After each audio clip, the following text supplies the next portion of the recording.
Estão mudando os direitos dos motoristas durante a pandemia e você precisa saber como isso vai impactar a sua vida. E eu estou aqui para te ajudar. Eu sou o Rodrigo Gonzalez, cofundador da Doutor Multas, e estamos aqui sempre para auxiliar os motoristas a conhecer os seus direitos e as leis de trânsito. E neste momento tão delicado, que o nosso Código de Trânsito passa por uma mudança muito profunda, é importante estarmos mais atentos do que nunca sobre as novidades e sobre as informações que vão alterar as nossas vidas. Bem, o projeto de lei 3.267 de 2019, que foi apresentado pelo presidente da República, Jair Bolsonaro, ele já passa por um processo de tramitação que já passou por todas as câmaras legislativas do governo federal. Ele foi aprovado com modificações na Câmara de Deputados, posteriormente foi, num posicionamento ainda recente, foi emendado pelo Senado Federal. Isso fez com que ele voltasse para a Câmara de Deputados e irá à votação na segunda-feira, dia 21 de setembro.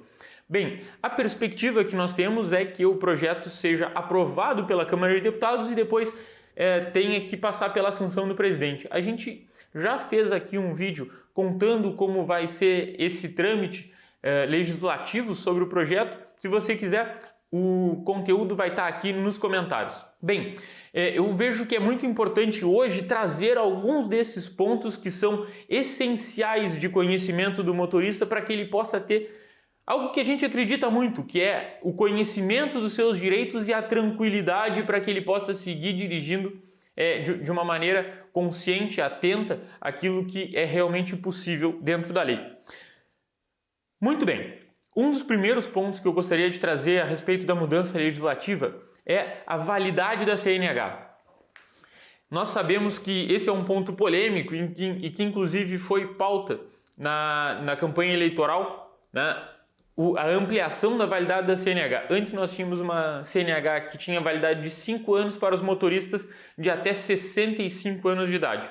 Agora, segundo o PL, isso vai ser mudado para 10 anos para todos os motoristas até 50 anos de idade.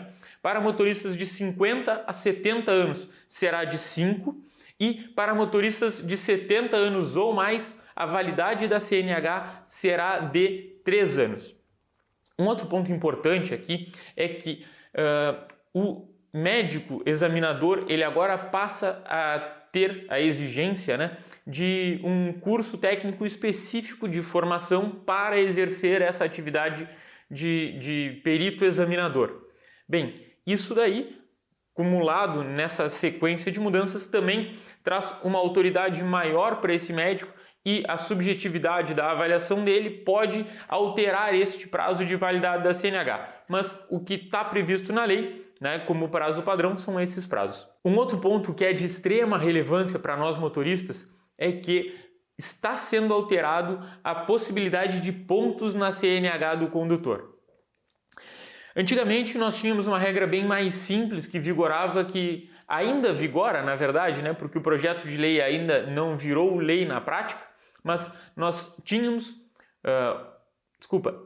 uma legislação que prevê a suspensão da habilitação toda vez que o motorista acumular 20 pontos dentro de um período de 12 meses. Segundo o PL, a suspensão dos pontos ela passará a ocorrer de forma diferente. Ela passa a ocorrer mediante o acúmulo, a soma de 40 pontos dentro de um período de 12 meses para aquele motorista que não cometer nenhuma infração gravíssima, passa a ser de 30 pontos para aquele motorista que cometer uma infração gravíssima e de 20 pontos para aquele motorista que cometer 2 infrações gravíssimas. Então há esse escalonamento de pontos que causam a suspensão da CNH conforme o hábito do motorista e conforme o tipo e a gravidade da infração que ele tiver imposta contra a sua CNH.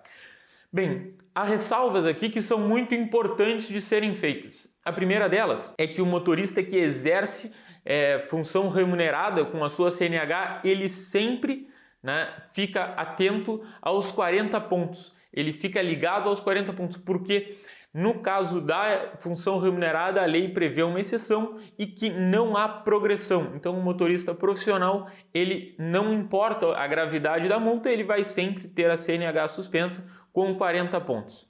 Outro ponto importante, né, é que o curso de reciclagem que pode ser feito, né, que é possível ser feito dentro de um período de 12 anos para zerar a contagem de pontos, ele agora pode ser feito com um motorista que tenha somado até 30 pontos. Então esse motorista pode ter até 30 pontos, fazer o curso, zerar a sua pontuação e depois ter novamente aí dentro dessa janela toda a possibilidade de somar novos pontos. É claro, né, que nós temos uma lei muito mais branda nesse sentido e que nós, enquanto motoristas, vamos ter que experimentar isso na prática. A gente sabe que o Brasil, infelizmente, já é um dos países que tem o maior número de mortes por grupo de 100 mil habitantes no trânsito no mundo. Né? Segundo, se não me falha a memória, nós somos o terceiro país com o pior índice no mundo em relação a isso. E a gente tem, evidentemente, a preocupação de que o abrandamento possa piorar esses números. O que a gente acredita? A gente acredita que caberá ao motorista a responsabilidade de abraçar esses direitos que estão sendo concedidos, abraçar essas vantagens que estão sendo flexibilizadas pela lei e garantir, como é a prioridade de todos, a segurança de nós motoristas e de nós cidadãos envolvendo o trânsito, que faz parte tão essencial das nossas vidas. Muito bem. Outro ponto que eu entendo muito relevante e que acredito que está linkado justamente com os pontos de suspensão de CNH é que o projeto de lei põe fim ao pedido de conversão em advertência. Põe fim, mas não na forma como você pode estar pensando. Segundo o projeto de lei, as multas leves e médias passam a ser convertidas em advertência de forma automática. O que isso significa? Significa que o motorista não precisa mais solicitar esse pedido de conversão. A conversão ela passa a se dar de forma automática, mas ela tem uma restrição. O motorista não pode ser reincidente na mesma infração no período de 12 meses.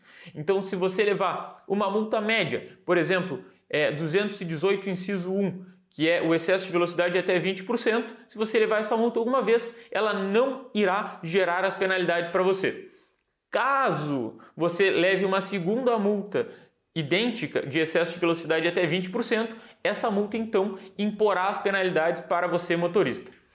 Caso você leve outra multa, digamos uma multa média por estacionamento dentro do mesmo período de 12 meses, essa multa também fica automaticamente convertida em advertência e só passa a impor penalidades se você for reincidente na mesma multa específica. Bem, vamos seguindo aqui. Eu acho que tratando de infrações agora, 2 pontos eu gostaria de lembrar. Um deles referente ao uso do farol baixo, que é uma alteração que gerou um volume muito grande de multa nos últimos tempos e existe uma discussão sobre se isso promove segurança ou não promove segurança no trânsito e há uma mudança sugerida pelo PL que é no sentido de o uso do farol baixo durante o dia só será exigido, né, nas rodovias de mão simples, aquela que tem apenas uma pista que vai e uma pista que volta, né?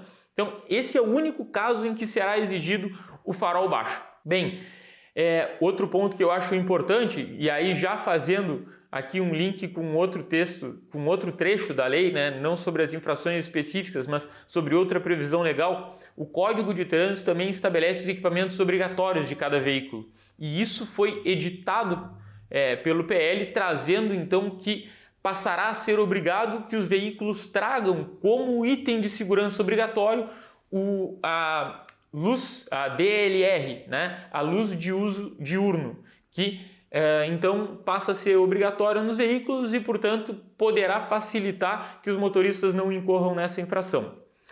Voltando aqui a falar de infrações especificamente, um ponto importante é que fica mantida a infração por uso de cadeirinha para crianças, né? Então, houveram algumas mudanças, mas fica mantida essa infração que inicialmente até tinha sido um ponto de debate lá do PL, mas essa infração fica mantida. Por fim, eu gostaria de registrar 2 pontos para vocês.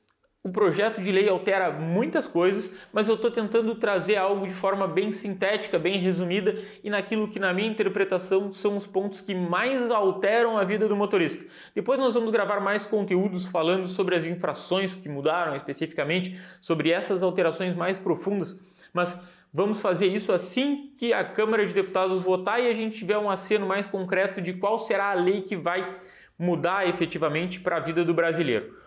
Hoje, o que é importante a gente entender?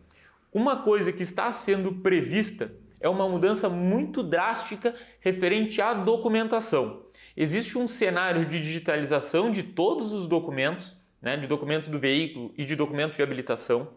Isso é um movimento muito forte que é trazido nesse projeto de lei, mas um ponto importante é na hora da compra e venda. O texto da lei, ele agora responsabiliza mantém a responsabilidade, primeiro, para o comprador do veículo de efetuar o registro em 30 dias, sob pena de multa, mas ele também agora inova e traz uma infração de trânsito para o vendedor. Então, o vendedor, em caso de não ter sido informada a venda, pelo comprador, o vendedor é também responsável por fazer essa informação mediante multa. Isso vai ser uma multa leve, e vai poder aí trazer alguns prejuízos para o vendedor. Bem, por fim, o que eu acho que é muito interessante da gente dizer é que também no projeto de lei é criado o Registro Nacional Positivo de Condutores. O que é isso? O Registro Nacional Positivo ele vai reverter uma parte da arrecadação referente ao orçamento de trânsito e vai direcionar isso daí em benefícios fiscais em retorno para os condutores que não tiverem infrações no período de 12 meses.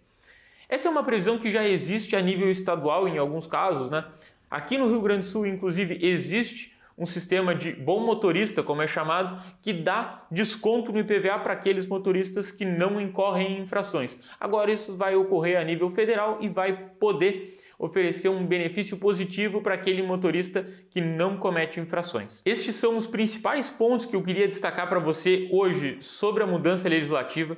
É muito importante que você fique atento sobre tudo o que está acontecendo e eu quero lembrar, apesar de agora, durante a pandemia, a nossa circulação possa ter diminuído um pouco, provavelmente logo as ruas estarão cheias e nós estaremos de novo ocupando grande parte dos nossos dias, circulando por aí e o trânsito faz parte inevitável, importantíssima das nossas vidas. Então é muito importante que nós saibamos os nossos direitos, que nós conheçamos tudo o que está sendo mudado naquilo que altera um pouco a forma como a gente lida com essa relação do trânsito. Então, eu peço para você que comente aqui, deixe sua dúvida, sugira conteúdo, interaja conosco para que a gente possa conseguir ajudar ao máximo todos os motoristas que ainda tenham alguma dúvida sobre essa mudança.